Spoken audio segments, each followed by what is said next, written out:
జై శ్రీరామ్. ఆపరేషన్ సింధూర్ దెబ్బకి పాకిస్తాన్ కాకలా వికలం అయిపోయింది. మనకి ఏం చేయాలనో అర్థం కాని పరిస్థితి. ముందే చెప్పినారు, వద్దురా నాయనా ఈ దొంగ లెక్కలు చేయకండి అంటే కూడా వినిపించుకోకుండా ఉగ్రవాదాన్ని పెంచి పోషిస్తూ మరి రకరకాల దేశాలపై ప్రయోగించే ప్రయత్నం చేశారు. మరి అలాగే పహల్గామ్లో భారతదేశంపై కూడా ప్రయోగించడం జరిగింది. మరి వద్దురా నాయనా ఇట్లా చేయకండి అంటే కూడా వినకుండా చేసిరు. మరి ఇంటికి వచ్చి కొడతాం బిడ్డ అని చెప్పినాం. మరి అలా మోదీ గారి పుణ్యాన మోదీ గారు పాకిస్తాన్ లోపలికి పోయి మరొక శాంపుల్ రుచి చూపించారు. ఇది అసలు సినిమా కాదు, ఇంకా ఇది ఓన్లీ ట్రైలర్. అసలు సినిమా ముందుంది పాకిస్తాన్కి. ఆల్రెడీ అన్ని రకాలుగా ఇబ్బంది పడుతున్న పాకిస్తాన్ని మరి ఒక తొక్కుడు తొక్కినారు. మరి రాత్రి ఒక చిన్న శాంపులే, అది 9 చోట్లనే అటాక్ అయింది.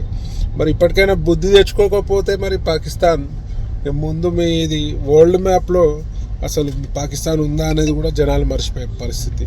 ఈ సింధూర్ అనే ఒక అద్భుతమైన పేరు పెట్టినారు. మరి మొన్న చనిపోయిన ఈ ఉగ్రదాడిలో చనిపోయిన అందరికి కూడా స్మరిస్తూ మరి వారికి శాంతి చేకూరాలని మనస్ఫూర్తిగా కోరుకుంటూ భారతదేశ ఆర్మీకి సెల్యూట్ చేస్తూ మరి ఇంకా మున్ముందు ఇట్లాంటి పిరికి పంద చర్యలు ఏ దేశమైనా చేస్తే మాత్రం ఇంకా గట్టి దెబ్బ ఉంటుంది. భారతీయులందరూ కూడా ఐక్యమత్యంతో ముందుకు సాగాల్సిన తరుణం ఇది.